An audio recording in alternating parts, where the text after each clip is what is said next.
Welcome back, everybody. So, big Heritage Signature Weekend is done. I don't want to put up another long video talking about all of the sales that took place and a huge recap. There's literally over 7 hours uploaded of the entire auction to the channel now, so if there's any individual sale you'd like me to comment on or give some thoughts on, just put it in the comments below and I can answer you that way. What we are going to do in this video, talk about the macro results of the Heritage auction, give some thoughts about the market with everything that took place, and talk about the John Madden sale. First, I do just want to say thank you to every single Patreon member that we now have. With your guys' support, it makes it possible for me to do this. If you think that's something that might interest you, feel free to check out the Patreon link in the description of the video. There's a bunch of different benefits and services available at the different tier levels. With that out of the way, I think we can all agree that this was a much better signature auction overall for the people who are actually watching it and participating in it. You can see here over the past 3 signature auctions, the number of games sold in July, 497. Then in October, they took it up to 632 games. This October auction was absolutely brutal to sit through the entire catalog of items. It really did feel like they went quantity over quality with that last signature auction. And now coming to the one that just happened, they cut it all the way down to 324 games, or 49% less than there was in October, which was awesome. That was like a perfect amount of games in my opinion. You can also see that compared to the October sale, they only sold $5 million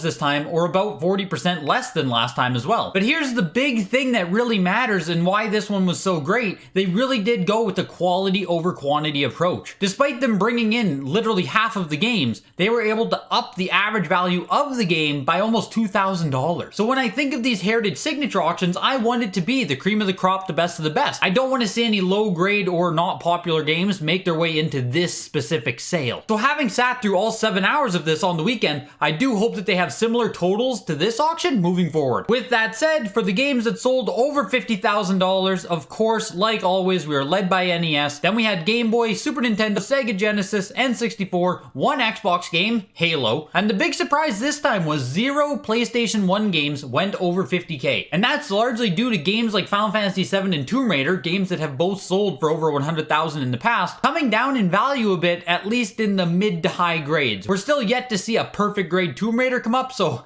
I assume when it does, it'll shoot back up over 50,000 pretty easy. And that's it for the macro view of the auction. Now let's talk about the John Madden sale specifically. So here we go. John Madden Football Sega Genesis 9.2 A+ selling for $480,000. Now, no, it's not shocking that it went for a ton of money. We all knew it was going to. We've already seen Madden Championship Edition in the past sell for $50,000. So, of course, this one was going to splash, make some noise, be a big sale. But still, looking at it and seeing that this game just sold for $500,000 is of course shocking. There's no way around that. So let's just talk about the condition first. It's a 9.2 A+.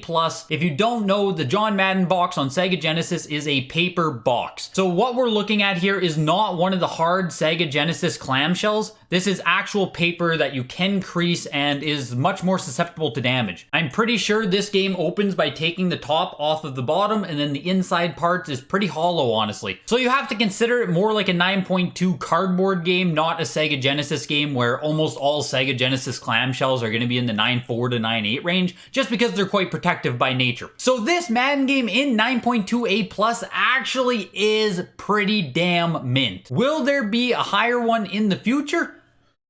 I don't know. My personal guess is that yes, we'll probably get a 9.4 or a 9.6 at some point, but that is nothing more than pure speculation on my part. I just think we'll probably get one. It seems like we're seeing almost all of these rare grail type games come out with at least one in the population in that super high tier. So we'll see what happens with this. Is $480,000 justified? That's really tough to say. That is really tough to say. Obviously, this game came up for sale at the perfect time, if you want to put it that way, with John Madden having passed away just shortly before this. If you're new to the world of collectibles, it's very common that after a celebrity dies, all of their merchandise spikes in value. We saw it happen with Muhammad Ali, Michael Jackson. When Kobe Bryant died, all of his stuff shot through the roof. And when John Madden died, a lot of his merchandise and collectible stuff shot through the roof as well. So yes, this Madden is absolutely riding the hype off of his death. Also, what's going to make this very hard to give any kind of one-to-one comparisons in the future? This specific copy of John Madden is coming from the actual offices of John Madden. Now, I don't know if this was his personal copy that he kept, or it was just one they kept in storage there. I don't know the full story itself. But that is obviously a very cool piece of provenance to have on this specific copy. How much is that worth?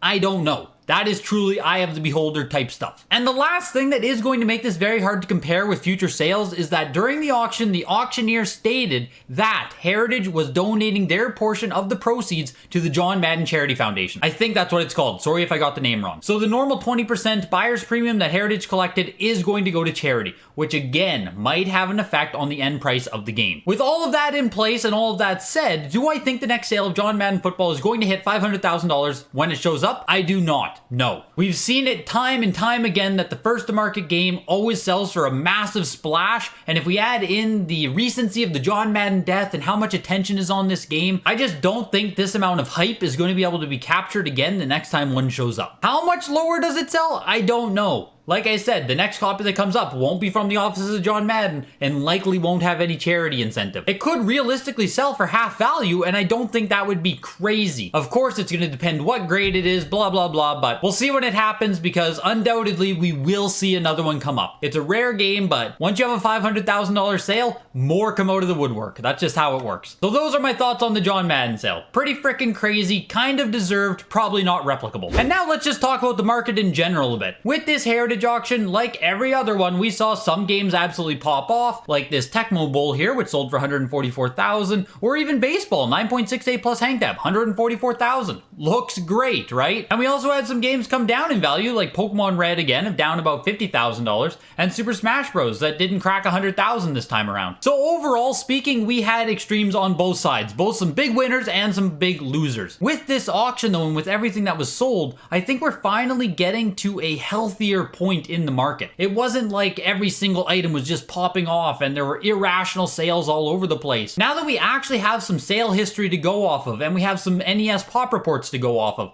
things are starting to become more predictable into where they'll end, which is a very good thing. Of course, there's still a lot of Wild West volatility going on, but you can start to be a little bit more confident with your purchases or your estimates just based on the history we have now, which is huge for this entire hobby and this market as we exit out of the price discovery hype phase. In my mind, as I see it now, of course, we are down from the all-time highs of the market. I would venture to say most stuff is down from its all-time peaks, unless we haven't seen super high grade of that certain game come up to market. But if we've had repeat sales of something in the same grade, yeah, most stuff is down from the all-time highs. This auction though is showing more stability from those corrections though. Now, of course, we might still fall 20, 30, 40% on certain games. That would not be ridiculous at all. People are obviously finding out now which games are kind of common versus which games never show up. I touched on Final Fantasy VII in my other video that it's a game that's gonna show up pretty often, and people are starting to realize this and the price is correcting itself. A game like the Need for Speed long box here in pretty high grade has only shown up twice and still sold for $24,000. It basically sustained itself. We're beginning to see what does come to market, what doesn't come to market, what is a high grade, what isn't a high grade, and the prices are actually starting to reflect reality on those items. Now, don't get me wrong, it still is insane to me seeing all 4 of these games in the row selling for almost $20,000. Of course, the market is still very expensive on certain things, but there is starting to be a little bit more confidence in purchasing items at these prices when we have some history to look at and we have some NES pop reports to bounce off of. Will prices go up or down from here? I don't know. If I knew that much, I wouldn't be sitting here making YouTube videos. I would be retired by now. As always, be responsible, control your FOMO, and have fun with it. That's it for this recap video, and that is it for auction coverage for a little bit. Time to get back to some other kind of content. See you guys in the next video.